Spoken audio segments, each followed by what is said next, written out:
திரு தனியரசு முன்னாள் சட்டமன்ற உறுப்பினர்கள் இணைகிறார் மற்றும் திரு காமேஷ் அவர்கள் இணைகிறார். அவர் மதுரை மாநாட்டுக்கு போய் வந்தார், கை காலெல்லாம் பெரிய காயத்தோடு வந்திருக்கிறார் அப்படிங்கிறத சேர்த்தே பதிவு செஞ்சுக்கலாம். உங்களுக்கும் பயங்கர அடியா? நீங்க ரேம்ப் வாக்ல ஏறலையா? நான் நினைச்சேன் இது நேற்று வண்டி போகும்போது ஸ்கிட் ஆகி ஒரு ஆக்சிடென்ட் ஆச்சு. இல்ல இப்படி சொல்லியிருக்காங்களா அவங்கள? இல்ல நான் இல்ல, அது கண்டிப்பா உங்களை மாதிரி இருந்துச்சு மேல ஒருத்தர் ஏறினது. இல்ல அவர் யாருன்றதே போட்டுட்டாரு ஃபுல்லா. உங்களுக்கு யாருன்னு இப்போ தெரியல. ஒருத்தர் ரிலேட்டிவ் கம்ப்ளைண்ட் கொடுப்பாரா? இல்ல அதுதான் பொய் வழக்கு தானே, அதை பத்தி தானே இப்ப விவாதிக்க வரும். இந்த 1 ஹவர்ல புரிஞ்சிடும் மக்களுக்கு எது உண்மை எது. கையில அடிபட்டதுக்கு அப்புறம் நான் கூட அப்படி நினைச்சேன், உங்க கையில அடிபட்டதுக்கு அப்புறம் காமிங்க, எனக்கு கொஞ்சம் சந்தேகமா இருக்கு. இல்ல கை கால் இருக்கு, அதுக்கு சம்பந்தம் இல்லை. அதுங்க அடியப்படலை யாருக்கும். ஓஹோ, அதுல இருந்தது அது ஜஸ்ட் அப்படி தள்ளினதுதான். அதை போய் பெருசாக்கலாமா தனியரசன்? இல்லையா, இப்போ அதாவது ஒரு அரசியல் கட்சி தலைவர் மாநாடு நடத்துறார். அந்த மாநாட்டில் அரசியல் எதிரிகள் யாரும் இல்லை. தன் மீது மிகுந்த அதாவது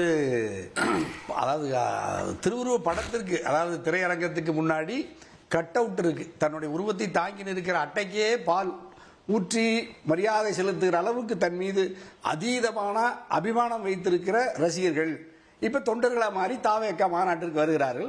தலைவனை பார்க்க வர்றாங்க. அதுல ஒரு தலைவன் தன்னுடைய விரும்பி ஓடோடி வருகிற தலைவனை, தொண்டனை அரவணைத்து அன்பு காட்டி அவர்களை ஒரு நிகழ்ச்சி படுத்துறது. அதாவது அவங்களுடைய அந்த பற்றை, அன்பை உள்வாங்கி கொண்டு அவரை அனுப்பி வைப்பதுதான் ஒரு தலைவனுக்கு அழகு அல்லது ஒரு மனிதனுக்கு அழகு. தடுத்து நிறுத்தினார்ல ஐயா. இப்போ பவுன்சருக்கு யார் கட்டளை இடுறது? பவுன்சர்களே தடுத்தாலும் அவங்கள அட்மிட் பண்ணி பவுன்சர்கள்லாம் நீங்கள் அப்படியெல்லாம் அன்பு காட்டாது. அதுக்கு தான் பவுன்சர்களை வச்சுக்க கூடாதுங்கிற நம்ம. ஏன்னா பவுன்சர்கள்ங்கிறவர் ஒரு ஊதியத்துக்கு வேலை செய்யக்கூடிய ஒரு பணியாளர். இப்போ விஜய்க்கும் அந்த தொண்டர்கள் தம்பி சரத்துக்கோ அங்கு ஓடோடி வந்து அத்தனை தடைகளை மீறி, தடுப்புகளை மீறி தன் தலைவனை பார்க்க, தன்னுடைய நடிகரை பார்க்க ஓடோடி வருகிறவங்களை நீங்க என்ன அவங்களுடைய தாய் தந்தை அல்லது உற்றார் உறவினர்கள் மீது விட உங்கள் மீது கூடுதல் அன்பு வைத்திருக்கிற அந்த அன்பு இளைஞர்களை, மாணவர்களை எப்படி நீங்க இவ்வளவு இலகுவா ஒரு குப்பையை தூக்கி வீசுற மாதிரி அப்படி என்ன செய்யறது, அது டிஷ்யூ பேப்பர் மாதிரி அதை விட கொடுமையா மிக இலகுவா தூக்கி வீசுறீங்க. மனிதர்களா அவங்கெல்லாம் என்ன யார் விலங்குகளை கூட நீங்க அப்படியெல்லாம் பண்ண முடியாது. ஆகவே இப்ப நம்ம எல்லாம் இப்ப எங்க காமேஷ் ஒரு கட்சி நடத்துறாரு, இளைஞர்கள் கட்சிக்கு தான் ஒரு தலைவர். எங்க முஸ்தபா கட்சி நடத்துறாரு. நாங்கெல்லாம் அரசியல் கட்சி நடத்துறோம்ல. இப்ப நாங்க யாராவது போய் எங்க விடுதலை விசிக்கு எங்க பாவலா வந்திருக்காரு, நாங்கெல்லாம் கட்சி நடத்துறோம். எவ்வளவு அன்பா வர்றவங்களை எல்லாம் அன்பு காட்டி, அதாவது நம்முடைய எதிரியே நம்மை தேடி வந்தாலும் நாங்க பொது இடத்துல அன்பு காட்டி அவர்களை அரவணைத்து அவர்களை ஒழுங்குபடுத்தி அவர்களுடைய ஆதரவை மீண்டும் மீண்டும் பெறுவதற்கு தான் நாங்கள் முயற்சிப்போம்.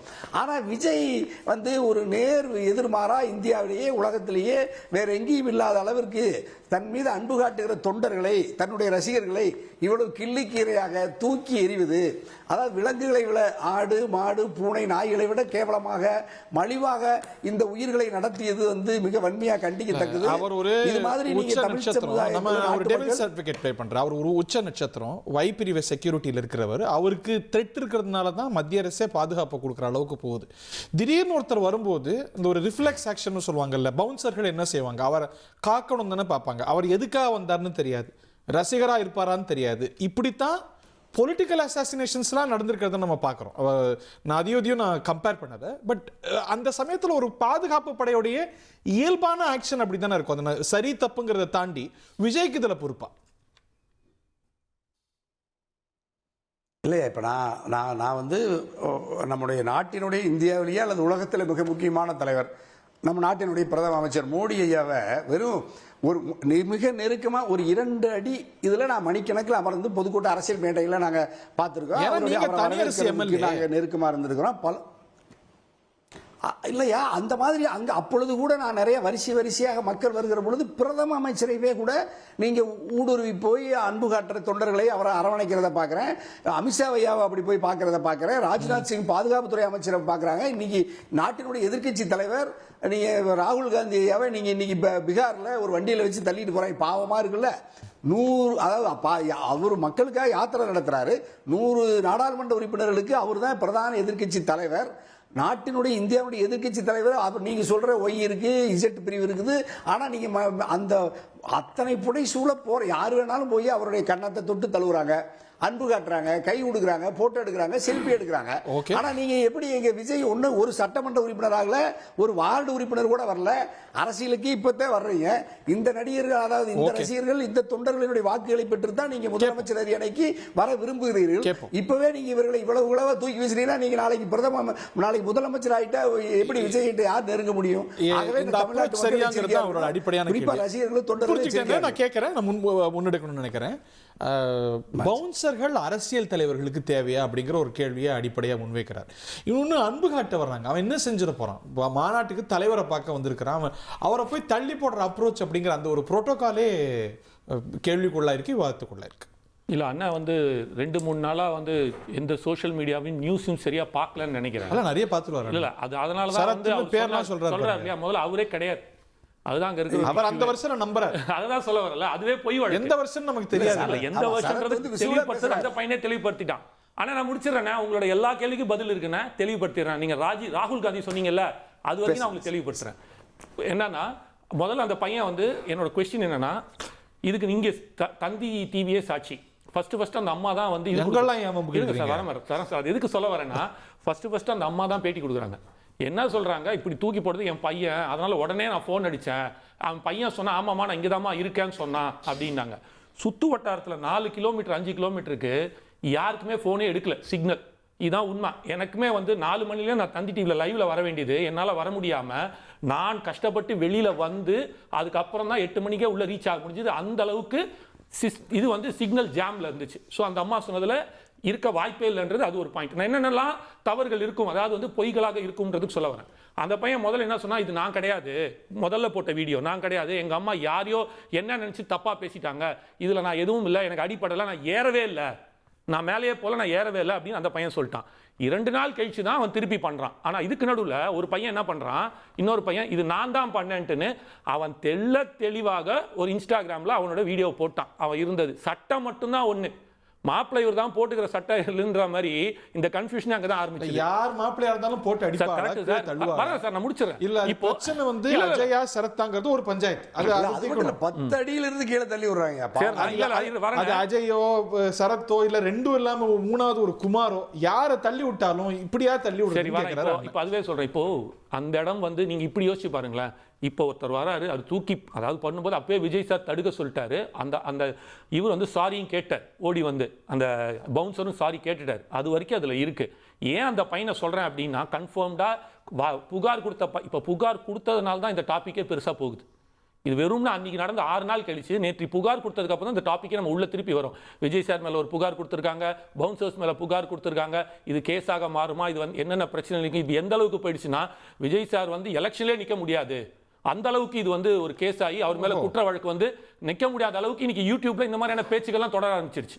அவ்வளோ ஒரு சீரியஸா கொண்டு போறாங்க. எப்படியெல்லாம் இது ஒரு இது கட்டணும்னு இது பண்ணணும்னு சொல்லிட்டு. இப்போ எதுக்காக அது கான்ஃபிடென்ட்டா சொல்றேன்னா, அந்த பையன் முதல் மாநாட்டிலே ஒரு செல்போனை தூக்கி அடிப்பான். விஜய் சார் அதே பையன் இப்ப தொங்க அதே பையன் அந்த பையன் தூக்கி அடிச்சிருக்கான் செல்போனை. அந்த செல்போனை எடுத்து திருப்பி போடுவார் விஜய் சார். இது முதல் மாநாட்டில் நடந்தது. எந்த பையன்? இப்ப அந்த உண்மையான எந்த பையன் ஏறினாலும் அந்த பையன் தள்ளி விட்டு அடி வாங்கின பையன், தள்ளி விட்ட பையன் அவனே மேல வந்துட்டான்.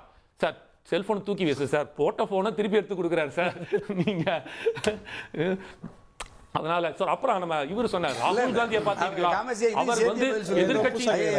ஆனா முடிச்சிடறேன், ராகுல் காந்தி மேட்டர் தானே வரேன். நீங்க சொன்ன குற்றச்சாட்டு வேற ஒண்ணு இல்ல காமேஷுக்கு சாதகமா தான் சொல்றேன். அதுக்கு முன்னாடி ஒரு தம்பி மேல ஏறி மலர் மாலை, ஒரு பூ மாலையை உங்க தலைவர் கழுத்துல கொண்டு போட வர்றான். உங்க தலைவரை வாங்கி போட்டுக்கிட்டாரு, விஜய் வாங்கி அந்த மாலையை போட்டு. ஏன் இந்த பக்குவம் எல்லா தம்பிகளுக்கும் நடக்கல? அதான் ஒரு நிமிஷம், இப்ப என்ன பிரச்சனை சொல்ற வச்சீங்க, ஒருத்தன் ஏறினதுக்கு விட்டது அந்த இடத்துல இருக்கிற விட்டுறாங்கடான்ட்டு 1,00,000 பேர் அந்த ரேம்ப் மேல ஏறி தான் வச்சீங்க, ஒரு 50,000 பேர். அந்த ரேம்ப் ஏதாவது ஒரு நாய் விபத்தாயிருந்தா நீங்க எப்படி பேசியிருப்பீங்க? நீங்க இப்படியா பேசியிருப்பீங்க? வச்சு செய்ய மாட்டீங்க, இதான் சான்ஸ்ன்னு. அதனால அவர்கள் கடமையை செய்கிறார்கள். இப்ப இதுல ஒரு அடிப்படையான கேள்வியும் வருது, இவர்கள்லாம் அரசியல் மயப்பட்டிருக்கிறார்களா இல்ல வெறும் ரசிக மனோபாவத்தோட ஒரு மாநாடு? இது there is a connect between a leader and the people னு சொல்லுவாங்க. இது நம்மளை அறியாம சார் அந்த காலத்துல எம்ஜிஆருக்குமே இருந்தது சார். அப்படியே ஓடி வந்து கட்டி பிடிச்சிப்பாங்க. இவ்வளோ இப்போ சொன்னல ராகுல் காந்தி, இது நான் நடந்ததை சொல்றேன், நான் கண்ணுக்கு நேரம் பார்த்தேன். அவங்க கன்னியாகுமரியிலேருந்து காஷ்மீர் எம்ஜிஆர் எல்லாம் 15 அடிக்கு ரேம்ப் ஹைட்டா போட்டு கிரீஸ் எல்லாம் பூசல காமேஷ். ஆனா அதுக்காக தான் போட்டது. அது போட்டே இவ்வளவு பிரச்சனை. இதுதானே மக்கள் தலைவன் மேல இருக்கிற பற்று பாசம். அது தன்னறியாமே வந்துடும் வெளியில. 25 வயசு பையனுக்கு ஆனா தனியரசுன 25 வயசு பையனுக்கு வந்து நேதாஜி தான் பிடிக்கும்.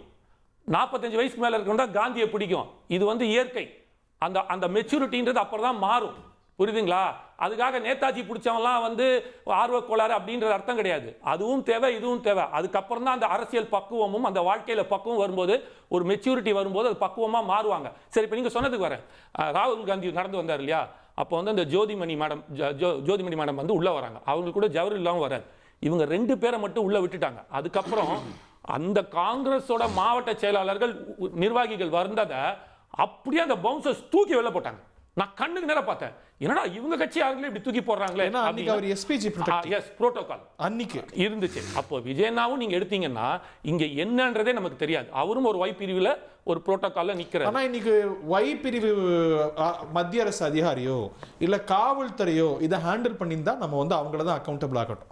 இப்போ அவரோட பர்சனல் பவுன்சர் செய்யும்போது அக்கௌண்டபிலிட்டி விஜய் சார். அதுதான் சார். இப்போ அவங்களுக்கு கொடுத்திருக்கிற இன்ஸ்ட்ரக்ஷன் இப்போ ஒய் பிரிவுக்கு எப்படி நீங்க தனியரசு சொன்னார்ல, பிஎம் சொன்னா அந்த கண்ணை செவிக்கு செய்வாங்க. இப்போ அவங்க வந்து ஒரு அரசுக்கோ ஒரு அமைப்புக்கு கட்டுப்பட்டவங்க. அவங்களுக்கு வந்து காக்க பயிற்சி வரேன். இதே விஷயத்தை நான் சொல்றேன். நாம எப்பவுமே கம்பாரிசன் வைக்கிறது இல்ல, இருந்தாலும் இந்த இடத்துல வைக்க வேண்டிய சூழ்நிலை ஆயிடுச்சு. அதனால சொல்றேன், சேப்பாக்கம் தொகுதியில் கட்சி தலைவர்கள் பவுன்சர் வச்சிருக்காங்கல்ல தனியரசு, அதையும் நம்ம இல்ல இல்ல, நீங்க பவுன்சர்ஸ்க்கு போறீங்க. கட்சிக்குள்ளே நடந்த விஷயத்தை சொல்றேன். சேப்பாக்கம் தொகுதியில் நம்மளோட துணை முதலமைச்சர் உதயநிதி ஸ்டாலின் சார் வந்து வந்து ஏதோ ஒரு நலத்திட்ட உதவி கொடுக்குறாங்க. அப்ப அவர் கொடுத்துட்டு இருக்கும்போது அந்த பசங்க அவர் தொண்டர்கள் தோழர்கள் மேடையில ஏறி சால்வை கொடுத்துக்கிட்டே வராங்க. அந்த சால்வை கொடுக்கும்போது நம்ம அமைச்சர் கே நேரு 2 பசங்களை கழுத்திலே அடிச்சு தள்ளி விடுறாரு. இந்த காணொலி அடுத்து அனுப்பட்டுமா?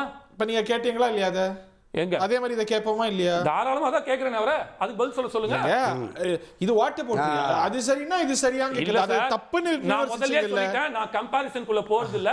பட் இதை நீங்கள் எடுத்து வச்சதுக்காக நான் எடுத்து வைக்கிறேன். அவர் சொல்றாரு இல்ல, முதலமைச்சருக்கு இல்ல, ஒரு பிரதம மந்திரிக்கு இல்ல, ஒரு எதிர்க்கட்சி தலைவர், இந்தியாவின் எதிர்க்கட்சி தலைவர், நாடாளுமன்ற எதிர்க்கட்சி தலைவருக்கு இல்ல, ஒரு இதுவே ஆகல, ஒரு கவுன்சிலர் கூட ஆகல, ஒரு எம்எல்ஏ கூட ஆகல, இப்பவே இவ்வளவா அப்படின்னு கேட்கிறேன்.